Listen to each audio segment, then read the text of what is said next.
Vindo aqui para mais um vídeo sobre a nossa carteira aberta de investimentos. Essa carteira, que ela fica aberta aqui no canal para você acompanhar como nós tomamos as decisões para incluir empresas na nossa carteira, como nós tomamos decisões em torno do preço, o racional por trás de cada compra e muitas vezes a leitura que nós fazemos de cenário e usamos alguns toques da Bolsa de Valores para que a gente possa fazer aportes. Então você consegue acompanhar e nós nos baseamos no método que está descrito neste livro, Faça Fortuna com Ações, antes que seja tarde, do Décio Bazin, um livro da década de 90. Mas, indo ao fato em si, será que as ações do IRB Brasil Resseguros está se oferecendo? Essa é uma ação de alto risco, nós já dissemos aqui no canal. Ela entra na nossa carteira como uma oportunidade na qual nós utilizamos uma parcela muito pequena do nosso patrimônio. Será que a ação se comportou de forma a se oferecer e nós podemos, desta forma, fazer um novo aporte? Observando o comportamento do mercado, já no dia 17 de 4, portanto no dia de ontem, hoje é dia 18 de abril de 2023, nós vimos como essa ação estava se comportando em relação às duas últimas semanas. E assim fizemos o lançamento de uma ordem para comprar 76 ações a R$ 24,40. Note que essa ordem foi executada, como você pode ver aqui nesse canto, parcialmente. Nós fomos buscar essa ordem no mercado fracionário e conseguimos executar 69 ações. Vamos dar uma olhada agora com relação ao preço que nós pagamos por essa ação. Se você está acostumado com o canal, sabe que a primeira coisa que nós fazemos é justamente registrar a compra. Aqui no dia 17 de 4, então, por R$ 24,40, passamos de 924 ações para 993 ações, portanto, compramos mais 69 ações. Nós costumamos avaliar o preço sob dois pontos de vista. O primeiro desses pontos de vista é quando nós olhamos para o passado. Então nós registramos os proventos que foram pagos pelo IRB, no caso aqui de 2017 até 2022, lembrando que nos últimos 2 anos não houve o pagamento de proventos, até por várias razões. Então a gente sabe que houve fraude, foi um ano ruim por incidência de vários efeitos na sinistralidade, o primeiro deles por conta da Covid, o segundo por conta da seca, o que impactou no agro, e isso aí fez com que a empresa tivesse que fazer pagamentos de sinistros, aumentar sua cobertura e, por fim, ela acabou fechando com prejuízo. O mais importante aqui é que a companhia entrou, por conta da fraude, num processo de turnaround. E ela veio se reestruturando de forma a tentar recuperar o seu padrão passado. Que veja aqui, já corrigidos, né, porque a companhia ela fez um grupamento de ações, cada 30 ações viraram uma ação. Portanto, veja que antes ela chegou a ser negociada aqui a 77 centavos, 73 centavos, e quando do turnaround ela passou a R$ 28,50 no dia 30 de janeiro de 2023. Então isso aí evidentemente precisa fazer com que a gente corrija os valores que foram pagos por ação, e ela já chegou a pagar quase R$ 30 aqui no ano de 2019. Não sei se ela vai voltar para esse padrão por ação, né, então corrigido, mas que fique num outro patamar aí que possa nos levar a, em algum momento no futuro, receber proventos em ordem que a gente possa considerar expressivo. Mas o fato é que isto, quando dividimos por 6%, essa média do que foi pago nos últimos, digamos assim, anos que foram pagos, 4 anos, a R$ 10,23 na média, isso nos dá aqui um preço teto de R$ 170,52. Se fizermos a média divisão por 3, que é a média desses 3, o último ano, mais o crescimento médio composto dos últimos 2 anos, veja que a companhia iria para um preço teto aqui de R$ 56 R$2,84, que é a única referência que nós temos olhando para o passado. Não é confiável isso, é só para a gente ter uma imagem do que poderia acontecer. E também nós gostamos de ver o preço, assim como a gente faz olhando para o passado, quando a gente faz uma projeção do futuro da companhia. Mas como a companhia ela veio fechando no prejuízo, já por 2 anos seguidos, pelo menos tem uma redução, então a gente fez uma estimativa aqui de redução também no prejuízo para o ano de 2023, embora os resultados parciais apresentados pela companhia no seu relatório relativo ao mês de janeiro já mostrou um certo lucro, mas a gente não conta com isso. Esse processo de recuperação ele é longo, doloroso e não parece que ele vá acontecer assim de forma tão rápida quanto eventualmente alguém possa imaginar. Um aspecto aqui, só para eu chamar a atenção, veja que a companhia ela tinha 1,2 bi de ações, depois ela fez uma captação através de uma oferta pública, passou para 2,4 bi, e com o grupamento hoje ela tem 82 milhões de ações aproximadamente. O que isso nos dá uma visão bastante interessante, porque reduziu muito a quantidade de ações que a companhia possui no mercado. Com isso, veja, é um indicativo de que se em algum momento no futuro ela voltar a pagar proventos, ela vai pagar em ordem bastante significativa.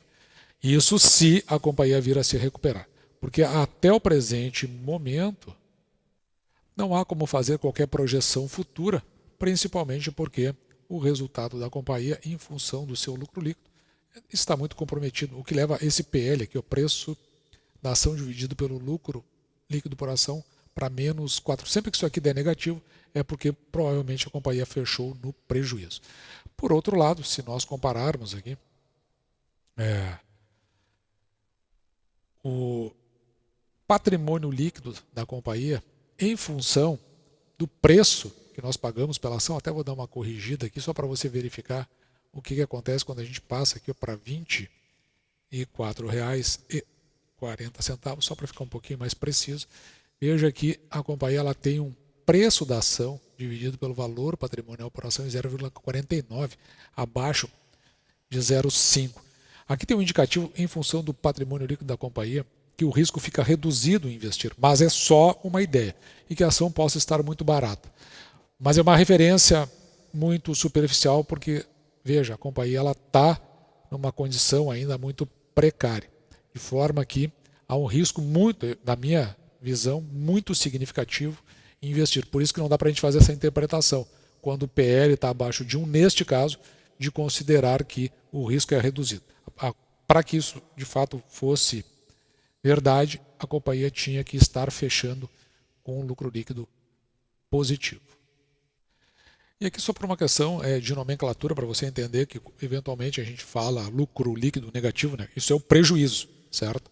É só uma questão de formalidade de uma conversa que tem um apelo um pouco mais de cunho contábil. Mas, para o entendimento geral do mercado, é o prejuízo. Então, mas, eventualmente, eu vou falar lucro líquido negativo só para ficar formalmente com a palavra do lucro da companhia. E veja que quando acontece esse fato que existe prejuízo no resultado da companhia, nós não levamos em consideração o racional, esse racional que explica o motivo da nossa compra. Então a gente só faz o registro aqui, são 69 ações por R$ 24,40 cada ação. Veja que nós não temos aqui um dividend yield, ele está dentro do patamar zero, não vai pagar proventos esse ano. Não esperamos que pague em 2024 e existe uma chance de pagar em 2025, mas que não nos coloca em nenhum patamar assim para ter essa esperança. A gente sabe que, né, no caso aqui o PL, deixa eu corrigir aqui, corrigido então para menos 4,95 e aqui o preço, o valor patrimonial por ação em 0,49. Veja que o preço teto eu trouxe quando a gente olha para o passado, que é o único que nós temos, R$ 56,84. Se fosse considerar esse preço teto, nós estaríamos comprando por um valor baixo. Tem todo o indicativo de que sim, mas a gente precisa esperar o andar dessa carruagem para se confirmar, porque qualquer resultado muito fora da curva do esperado pode a companhia entrar numa recuperação judicial e até num processo de falência. Por isso, o risco. E por fim, nossas metas aqui para 2023 até 2024. Eu queria mostrar para você algo importante. Veja que tem uma linha mais escura aqui. Essa linha mais escura separa essas ações que estão aqui para baixo, que são as nossas ações de oportunidade. Tanto IRB Brasil RE quanto Caixa Seguridade. Daqui para cima faz parte da nossa carteira de proventos. Então nós estamos trabalhando aqui dentro do contexto de oportunidade. E como é oportunidade, normalmente o risco associado aqui no caso do IRB, ele é muito maior dentro da nossa visão de cenário. No caso de Caixa Seguridade, ela é muito nova ainda no mercado, precisa ser testada, ela não foi testada, ela não tem histórico de pagamento de proventos. Então por isso que essas duas ações estão aqui. Mais especificamente em relação ao IRB, nós temos aqui uma meta de 1.000 ações, e nós já chegamos a 993 ações, e o meu entendimento é de aproveitar esse momento, que nós estamos de uma bolsa mais pressionada, e acho que ela vai continuar pressionada, pelo menos é a leitura que eu faço, de ter ação aí a uma cotação que muito nos interessa, principalmente se lá por 2026, você verá isso aí acompanhando o canal, se voltar a pagar proventos, esses proventos vão estar de uma forma muito significativa, uma ação que a gente tem reservado ali na carteira direitinho. Por outro lado, digamos que a empresa vá na direção do seu pior, o patrimônio líquido em 4 bilhões, você viu ali aquele 0,4, se ela vender todo o seu patrimônio, ela tem como cobrir os seus acionistas. Então por isso que a gente faz toda essa análise de possibilidades na hipótese, né, tanto a negativa de uma falência quanto na outra de um turnaround bem sucedido e que leve a companhia para um lucro que nós desejamos. Se nós atingirmos a meta das 1.000 ações, então a gente vai começar a comprar de uma forma muito mais, digamos, não tão aquecida como nós fizemos, mas assim com uma volúpia bem menor, aos pouquinhos ali, só simplesmente para ir avançando à medida que a companhia ela vai atingindo seus resultados. Por outro lado, é necessário que eu diga para você que isso é o que eu faço com o meu dinheiro, usando uma quantia muito pequena do meu patrimônio para ingressar nessa ação. Se você não se sente seguro, se você não tem experiência ainda de mercado, eu não espero que ela dê, como dizem alguns influencers do mercado, que ela dê um estouro, um boom, suba como um foguete. Eu não espero nada disso, e se isso aí acontecer, eu não vou vender as minhas ações, porque eu não estou aqui para ganhar em função da